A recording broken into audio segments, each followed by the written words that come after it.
Robert R. Kurtz completed many missions during World War II. While during his last mission he saved another, he almost lost the chance to return home. On August 3, 1944, Kurtz and his crew aboard the Sugar Baby were shot down over the Austrian Alps.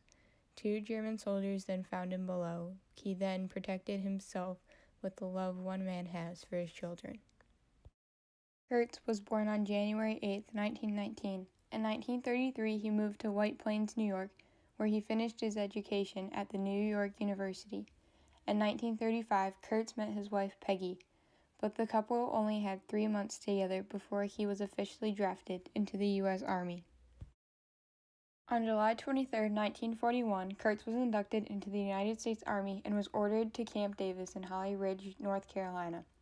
Being at Camp Davis put Kurtz in the best physical shape of his life, but he was still emotionally damaged from the separation between him and his wife. German influences began to spread rapidly across Europe, which increased training. The confirmation of the United States entering the war occurred on December 7, 1941, as Japan attacked Pearl Harbor.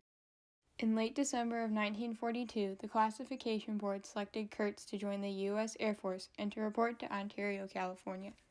Kurtz felt an exhilarating rush when he first flew the Blue Yonder for the first time. The more he flew, the more comfortable he became, recording PT-13B cadet biplane flight times of 3550 dual hours and 2410 solo hours, before he was transferred to War Eagle Field USAAF in late February of 1943. At War Eagle, his training was advanced as he began to learn maneuvers on a BT-15 Valiant, a single-engine plane that was known as a good quality trainer for aviation cadets. For a total of 2 months, he continued his training in the BT-15, for a conclusion of 70 hours in the air, 40 of which being solo and 30 dual hours. On April 10, 1943, Kurtz received orders to report to Marfa Air Base Flying School in Marfa, Texas, a facility for training USAAF advanced twin-engine pilots. There he recorded a total of 2350 dual hours, 53 solo hours, and 5840 co-pilot hours in a PT-13. After graduation, Kurtz and his wife traveled to Casper Air Base in Casper, Wyoming. This is where Kurtz would go through heavy bomber training for when he was shipped overseas for war. They then arrived in July of 1943. He was assigned as crew for overseas, and on May 28, 1944, Kurtz and his crew were sent to Topeka Air Base in Kansas. They then left 10 days later with a holding of 400 hours in the sky. Kurtz then took one of his son's baby slippers and his wife the other, as he would return home again to bring the pair together at the end of war. Kurtz and his crew of a B-24 Liberator, Sugar Baby, were debriefing over their mission of that morning. This mission was Kurtz's 20th mission, over halfway to being able to return home. The crew was limited of the original 3 men, as the night before 3 of the men were in a car wreck, which left only 7 men that were familiar with the aircraft and were to have 3 replacement crew members. The crew aboard the Sugar Baby on August 3rd was built of Robert Kurtz, the co-pilot, and beside him was Lawrence Crane, the pilot. George Britton was the bombarder. The gunners consisted of Charlie Sellers, Sergeant Lawrence Hamilton, Lee Engelhorn, and Anthony Jazowski. Crew left Pantanella Air Force Base in southern Italy to proceed their mission of bombing Friedrichshafen, a German aircraft production facility that also housed liquid oxygen that was a chemical to produce rocket engines of U-2 long-range missiles. At 11:12 that morning, the crew had been right over the factory, but there was a cloud coverage that covered 9/10 of the target. Without knowing if the bombs would land where they were supposed to, Bombarder George Britton gave the signal for the bombs to be released, and the crew know they had completed the mission. But with the success of the mission came a devastating bailout. As Kurtz watch struck 11:40, they had crossed the German border, but the crew began to worry because all support in the formation was gone as the P-15 started to fade back, which was later discovered as a command from Lawrence Crane.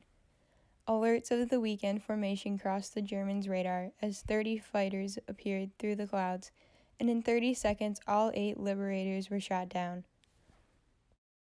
Sugar Baby was going up in flames as the crew began to jump out.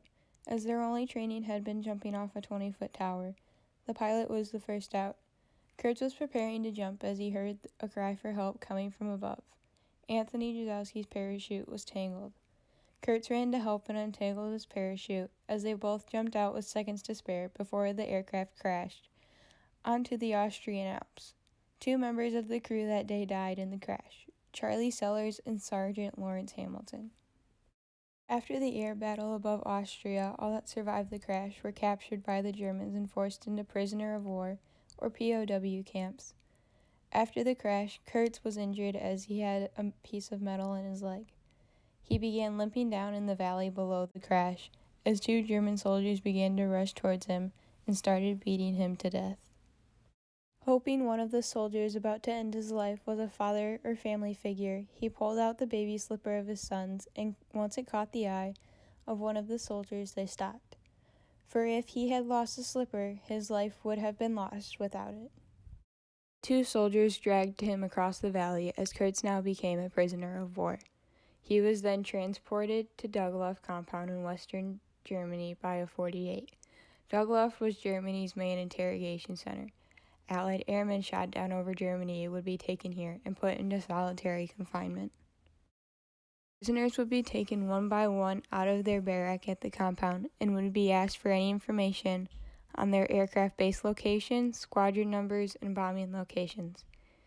Kurtz was to only say his name, rank, and serial number. 3 days of interrogation led to the same procedure. The soldiers began tired of his stubbornness of saying no intel, which led to his release of the compound shortly after. After his release, he was then taken to Stagluft 3, which was his home for the next 6 months.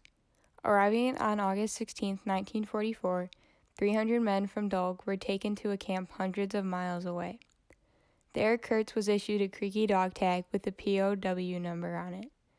The number was 7241 and it was stamped across the tag.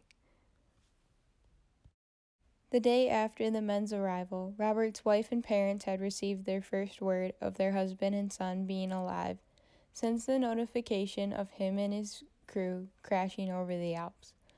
Not a day went by his family wasn't far from his thoughts. 6 days after Kurtz arrived at Stagla, he wrote his first letter to his parents saying, "After being shot down by fighters over Germany August 3rd and bailing out safely, I am now very settled at this camp with some British fellows, completely well and unharmed." Early morning of January 27th and 28th of 1945, Stagluft 3 evacuated 11,000 Krieges from the camp as Soviet Union's advancements became closer to the camp. The Death March was a 396-mile journey that took a total of 19 days. Most nights were spent walking and others were spent laying shoulder to shoulder in a church or barn that was built for half the capacity of the amount of troops. This march took them from one camp to another all over Germany. Their last destination was Stagluft 7A in Moosburg, Germany. But what the troops didn't know was that days after their arrival, they would be liberated by George Patton's Third Army on May 1st, 1945. On the 1st of May, the free POW men were now stripped of their Kriegi name. The Red Cross placed items to the men they had not seen in ages. Due to the fact that the men's stomachs have shrunken due to their Kriegi diet, many of them became ill from the filling food they consumed with the feeling of starvation. Men were taken across region to France where they would soon be transported across the sea. The journey across the Atlantic took 14 days with no disturbance from the war. Moving into the New York harbor on May 28, 1945, Kurtz and thousands of other men that once feared the thought of travel and to where it may lead them were now arriving home. Returning home meant that the baby slippers would be back on his son's feet and his family would become whole once more. Robert R. Kurtz suffered much of a tragedy emotionally and physically. He was put through many camps that messed with his mind in a horrid march. He was given a sense of triumph when his family was put back together and left his mark in the rescue of a man he barely knew.